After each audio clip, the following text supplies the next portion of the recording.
नमस्कार दोस्तों, top 50 study YouTube channel में आप सभी का स्वागत है। दोस्तों, हम आपको संस्कृत की संपूर्ण तैयारी आपके शिक्षक भर्ती परीक्षा के लिए करा रहे हैं। आप हमारे चैनल से सब्सक्राइब करके तो जुड़ ही गए होंगे, साथ ही साथ आपने नोटिफिकेशन ऑन कर लिया होगा। सबसे महत्वपूर्ण चैप्टर जो होता है वह होता है साहित्य में से महाकाव्य। संस्कृत की महाकाव्य का विषय बड़ा विस्तार होता है, तो सोचते हैं कि हमें क्या पढ़ना चाहिए। तो आज मैं कुछ महत्वपूर्ण प्रश्न आपके बीच में लेकर के आया हूँ। एक एक प्रश्न का उत्तर आप भी कमेंट में बताने का प्रयास कीजिएगा। देखें, पहला प्रश्न है, महाकाव्ये अंगिरसा न भवति। मतलब महाकाव्य में जो अंगिरस कौन सा नहीं होता है, प्रमुख रस। अंगिरस मतलब प्रमुख रस कौन सा नहीं है। तो आपको बता दें कि वीर रस प्रधान महाकाव्य हो सकता है। मतलब कोई भी यदि महाकाव्य लिखता है तो उसमें से प्रमुख रस कौन कौन से हो सकते हैं। तो वीर रस हो सकता है, श्रृंगार रस भी हो सकता है और शांत रस भी हो सकता है। तो इसका उत्तर जो हो जाएगा कि हास रस, इसका उत्तर हो जाएगा कि महारस महाकाव्य अंगिरसा न भवति। मतलब हास रस महाकाव्य में अंगिरस नहीं होता, बाकी तीन रस प्रधान महाकाव्य हो सकता है। आगे देखें, अधुलिखितेषु प्राचीनतम अस्ति। निम्न में से प्राचीनतम, सबसे प्राचीन कवि कौन से हैं। वैसे तो ये चारों प्राचीन हैं, लेकिन इन सब में भी प्राचीन कौन से हैं, तो ये उत्तर आपसे पूछ रहे हैं। तो देखें, प्राचीनतम कवि पूछे हैं तो इनमें से हो जाएंगे, उत्तर हो जाएगा भास। भास जो कवि है वह सबसे प्राचीनतम हैं, सबसे पुराने हैं। आगे देखते हैं, सेतु बंधस रचेता। यहाँ पर सेतु बंध के रचयिता पूछे जा रहे हैं। तो आपको बतला दें कि सेतु बंध के जो रचयिता हैं इनमें से वह उत्तर हो जाएगा प्रवर सेन। कौन है? प्रवर सेन कवि जो हैं वह सेतु बंध के रचयिता हैं। अगला देखें, हम्मीर महाकाव्यस्य रचयिता कः। ज़्यादातर जो प्रश्न आते हैं वह रचयिता से संबंधित या उसकी विशेषताओं से संबंधित आते हैं। तो हम्मीर महाकाव्य के जो रचयिता हैं वह, इसका उत्तर जो हो जाएगा वह हो जाएगा नयन चंद्र सूरी। क्या हो जाएगा? नयन चंद्र सूरी। अगला प्रश्न देखें दोस्तों, आपने हमारा टॉप 50 स्टडी ऐप डाउनलोड कर लिया होगा। उसमें आपको बहुत अच्छी जो टेस्ट सीरीज है वह 129 रुपये में मात्र मिल रही है। उसको आप ले लें, जिसमें 2500 से अधिक प्रश्न आपको उस टेस्ट सीरीज में मिल जाएंगे। टॉप 50 स्टडी प्ले स्टोर से आप डाउनलोड करें और वह टेस्ट सीरीज खरीद सकते हैं। आगे देखें, गौड़बाहो काव्य रचना का। गौड़बाह जो काव्य है उसके एक किसकी रचना है, तो आपको इसका उत्तर बता दें। इसका उत्तर सही हो जाएगा बागपति राजस्य। बागपति राज की यह रचना है। अब थोड़ा स्पीड से आगे बढ़ते हैं, आप भी कमेंट में उत्तर बताइएगा। असत्य मेलनम वर्तते। ठीक है, एक तरफ किसका कौन सा प्रिय छंद था वो आपको बतला रहे हैं। किसका कौन सा, मतलब ज़्यादा छंद का प्रयोग जिन्होंने किया है। तो असत्य मेल, तो भारवी इन्होंने वंशस्थम, ये तो बिल्कुल सही है। भारवी जी ने वंशस्थ छंद का प्रयोग ज़्यादा किया, इनका प्रिय छंद। तो माघ कवि का जो था मालिनी छंद प्रिय था, बिल्कुल सही उत्तर है, ये सही हो जाएगा। और श्री हर्ष का उपजाति छंद, ये भी सही है। तो यहाँ पर पूछ रहे हैं कि असत्य मेलन, तो असत्य मेल तो ये हो जाएगा अश्व घोष का स्निग्ध धरा। ठीक है, स्निग्ध धरा। तो अब मैं आपसे कमेंट में पूछूंगा कि अश्व घोष का कौन सा प्रिय छंद था, वो आपको यहाँ पर बतलाना है। अगला सबसे महत्वपूर्ण प्रश्न जो सबसे ज़्यादा मैंने देखा पूछा जाता है, तो आप बताइए कि बृहत्त्रया अंतमः कृति वर्तते। बृहत्त्री में 3 काव्य आते हैं, तो अंतिम काव्य कौन सा है वो आपको यहाँ पर बतलाना है। तो आपको बता दें, क्रातार्जुनीयम, रघुवंशम, और तीसरी जो बृहत्त्री में आती है वह न्यसदीचरित। तो तृतीय कृति, अंतिम कृति मानी जाती है। ठीक है, बृहत्त्रयी की। तो इस प्रकार से इसका उत्तर हो जाएगा न्यसदीचरितम।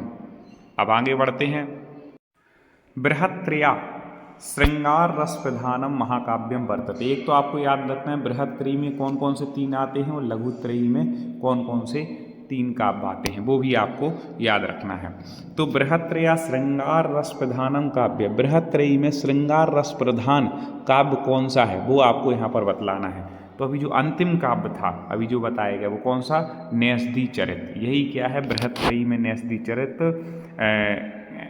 जो है वह श्रृंगार रस प्रधान काव्य है। अब कह रहे हैं सर्गांत धारवी सर्गस्य सूचना भवति। सर्ग के अंत में, ठीक है, भावी सर्गस्य सूचना भवति, सर्ग के अंत में भावी सर्ग की सूचना होती, किस में होती है? जब सर्ग का अंत आता है तो अगले सर्ग की सूचना किस में दी जाती है, कौन से काव्य में दी जाती है? तो आपको बता दें कि महाकाव्य में दी जाती है कि अंत अगला वाला सर्ग इस प्रकार से होगा, ठीक है। ये सूचना महाकाव्य मतलब महाकाव्य में दी जाती है। अगला है भट्टिट काव्यम अस्ति। भट्टिट काव्य किसका है? रावण वध है इनका। कौन सा है? रावण वध, उत्तर हो जाएगा। अगला देखिएगा, जानकी हरणम इति महाकाव्यस्य लेखक। जानकी हरण के लेखक, जल्दी से कमेंट में आपको आ व सादा लिखिए या ABCD में से भी आप उत्तर दे सकते हैं। तो इसका उत्तर जो हो जाएगा कुमारदासा। जानकी हरण किसने लिखा? कुमारदास ने। याद ट्रिक से भी याद करते हैं इन सबको, मैंने अभी तक तो नहीं बताया, आपको बता दें कि जानकी हरण, तो जानकी का हरण कौन करेगा? जो कुमारे लोग होंगे, जो कुमारे होंगे जिनकी शादी नहीं हुई वही हरण करते हैं, ठीक है। इस प्रकार से आप ट्रिक याद करने के लिए कुमारदास ऐसे भी याद कर सकते हैं। मैं तो याद रहना चाहिए बस पेपर के समय, मुख्य है। अगला कह रहे हैं रावण वध काव्यस्य कर्ता का। रावण वध काव्य के कर्ता कौन है? तो अभी आया था भट्टी, ठीक है, भट्टिटाह, संस्कृत में लिख दे रहे हैं क्या? भट्टिटाह। इस प्रकार से ये अभी आ गया। आगे देखें, महाभारते खिल पर्वरु नाम। महाभारत के खिल पर्व का नाम क्या है? जल्दी से बता दीजिएगा। तो इसका हो जाएगा हरिवंश पर्व। क्या हो जाएगा? हरिवंश पर्व। अगला देखें, श्री कृष्ण वंश परंपराया काव्यम अस्ति। कृष्ण वंश परंपरा का काव्य है, कौन सा है? तो हरिवंशम। कौन सा हो जाएगा इसका उत्तर? हरिवंश। अब एक और महत्वपूर्ण ग्रंथ जो पूछा जाता है वह आ गया है कि राजतरंगिणी इति ग्रंथस्य कर्ता का। राजतरंगिणी जो ग्रंथ है वह किसने लिखा? कई बार पूछा गया, ये शिक्षक भर्ती परीक्षा में क्वेश्चन है। तो आपको बता दें, राजतरंगिणी, इसमें लोग कंफ्यूज हो जाते हैं, कलहण जी की रचना है। किसकी है? कलहण की। याद रखिएगा आप, इसमें कंफ्यूज नहीं होना है। अगला प्रश्न है, सूर्य शतकम केन रचितम। दोस्तों एक बात आप बता दीजिएगा कि आप किस एग्जाम की तैयारी कर रहे हैं, उसी के सिलेबस के हिसाब से हम आपको और वीडियो लेकर के आएंगे, कमेंट में बताइएगा।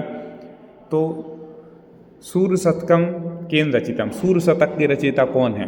तो आपको बता दें, मयूर भट्टेन। कौन है? मयूर भट्ट। इसको आपको याद रखना है, सा इसका उत्तर ठीक हो जाएगा। आगे देखें,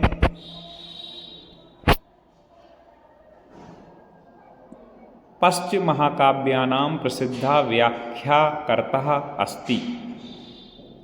ठीक है, तो आपको पश्चिम महाकाव्य की जो प्रसिद्ध व्याख्याकर्ता कौन है? तो ये इसमें इसका उत्तर जो हो जाएगा मल्लीनाथ। कौन है? मल्लीनाथ। आगे है, मंख कवि जनप्रिया विशेषणम। मंक कवि जनप्रिय विशेषण कौन सा था मंक कवि के लिए? तो ये था कर्णिकारः। क्या कहते थे? कर्णिकारः। महाकाव्यस्य लक्षणम अस्ति। महत्वपूर्ण प्रश्न है, महाकाव्य का लक्षण। महाकाव्य कैसा होना चाहिए? अंकों में होना चाहिए, खंड में होना चाहिए, सर्ग में होना चाहिए या अध्याय में? तो आपको बता दें, महाकाव्य सर्ग में होता है। ये भी मैं आपसे एक प्रश्न पूछता हूँ कि कम से कम कितने सर्ग होना चाहिए, तब वो महाकाव्य की कोटि में आएगा। ये उत्तर आप जरूर उत्तर दीजिएगा। महाकाव्य सर्गों में बद्ध होता है।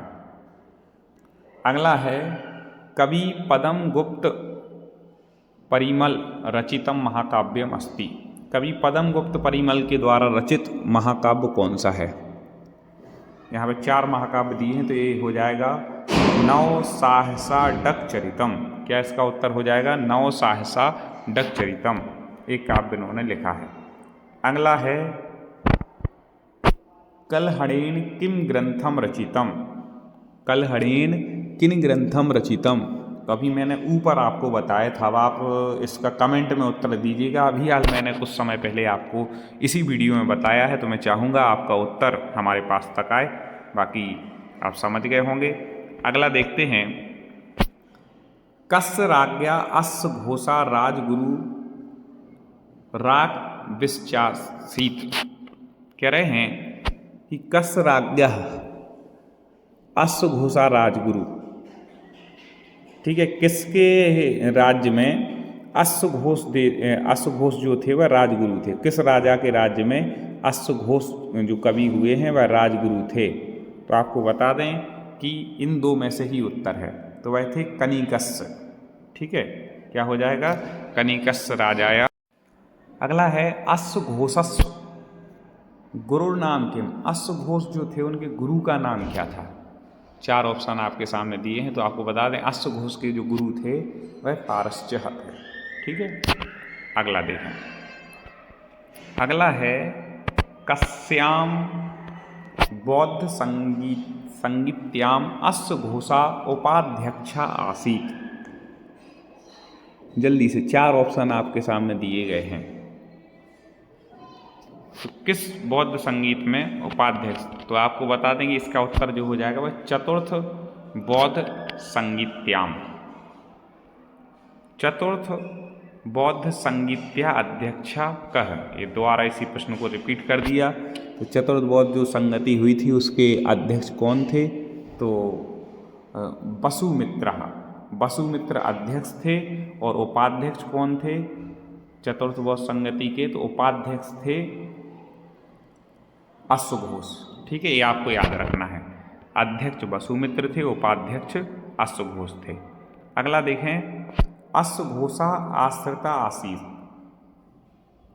ठीक है, तो इसका उत्तर क्या हो जाएगा, हाँ इसका उत्तर हो जाएगा कुषाण राजार्जिता। अश्वघोष किसके आश्रित थे, कुषाण राजा के। ठीक है, अगला देखिएगा, अश्वघोषस्य जन्म कुत्र अभूत। अश्वघोष जी का जन्म कहाँ हुआ था, भूतकाल में आ गया। ठीक है, अभूत विभक्ति बन गई, तो कहाँ हुआ था अश्वघोष जी का जन्म, आपको स्थान बताना है।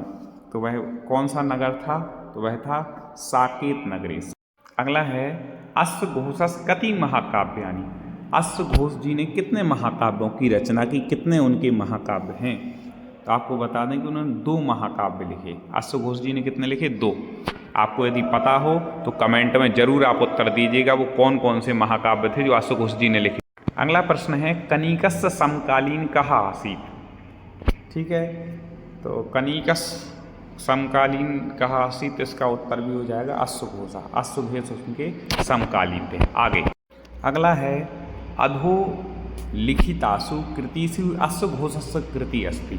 निम्नलिखित कृतियों में से अश्वघोष जी की कृति कौन सी है, वो आपको बतलाना है, कृति बताना है। तो ये है सारीपुत्र प्रकरणम, इनकी प्रसिद्ध कृति है अश्वघोष जी की, सारीपुत्र प्रकरणम। आगे है अश्वघोष महाकाव्यम अस्ति। अश्वघोष जी का महाकाव्य कौन सा है, तो आपको बता दें अश्वघोष जी का यदि महाकाव्य आपसे पूछते हैं तो यहाँ पे उनके जो प्रमुख महाकाव्य कौन सा बताया गया, बुद्ध चरितम। बुद्ध चरित अश्वघोष जी का प्रसिद्ध महाकाव्य है। मैं चाहूँगा शिशुपाल वध उत्तरार्जुनीयम किसका महाकाव्य है, ये भी आप कमेंट में उत्तर बताइएगा, जिससे आपका रिवीजन होता जाएगा। अगला है, प्राचीनतम कवि अस्ति। अब निम्न में से कौन से प्राचीनतम कवि हैं, तो वो अश्वघोष हैं। ठीक है, इन सब की अपेक्षा अश्वघोष सबसे प्राचीन है। अश्वघोषस्य अपर नाम किम। ऐसे हर कवि से संबंधित प्रश्न आपको मिलेंगे, जो प्रश्न पूछे जाते हैं आते हैं। अभी अश्वघोष के आ रहे ऐसे और कवियों के क्रम से हमारे वीडियो में आते जाएंगे। ये तो पहला पार्ट है। अभी टोटल हमारे पास 300 क्वेश्चन हैं जो हम आपको लगभग 8 वीडियो में लेकर के आएंगे। चैनल को सब्सक्राइब कर लें, आप हमसे जुड़े रहें और प्ले लिस्ट में जा कर के और वीडियो आप ज़रूर देखें। आगे देखें, कह रहे हैं अश्वघोषस्य अपर नाम किम। तो अश्वघोष जी का अपर नाम, दूसरा नाम क्या था, तो अश्वघोष जी का अपर नाम था आरवदंता तुथाई। ठीक है, बौद्ध भिक्षुक भी था, मातृचेटा भी था, तो सर्वे इसका उत्तर हो जाएगा। तीनों अपर नाम अश्वघोष जी के थे। आगे बतला रहे हैं कि अश्वघोषस्य रचना केन प्राप्ता, किसके द्वारा प्राप्त हुई, तो ये है प्रभाकर शास्त्रीना। प्रभाकर शास्त्री जी के द्वारा अश्वघोष जी की रचना प्राप्त हुई। आगे देखें, बुद्ध चरिते कति सर्गा संति, बुद्ध चरित में कितने सर्ग हैं। दोस्तों हमारे में बहुत अच्छा प्रश्नों का कलेक्शन आपके लिए लेकर के आए हैं, बहुत अच्छे जो पिछले पेपरों में पूछे गए हैं। तो आप हमारे टॉप 50 स्टडी ऐप से ज़रूर आप टेस्ट सीरीज खरीद लें 129 वाली। इससे क्या होगा, आपको बहुत महत्वपूर्ण प्रश्न उस टेस्ट सीरीज में मिल जाएंगे, ऑनलाइन आप टेस्ट भी लगा पाएंगे। तो बुद्ध चरित में कितने सर्ग हैं, तो इसका जो सही उत्तर है वह हो जाएगा, बुद्ध चरित्र में कितने सर्ग हैं, तो कुल मिलाकर के बुद्ध चरित्र में 18 सर्ग हैं। कितने सर्ग हैं? 18 सर्ग। एक इसकी रचना है, अश्वघोष जी की रचना है। ऐसे और महत्वपूर्ण प्रश्न आप पढ़ना चाहते हैं, किस एग्जाम की तैयारी कर रहे हैं, कमेंट में बताइए। हमसे जुड़े रहिए, अगली वीडियो में पुनः मुलाकात होगी। जय हिंद।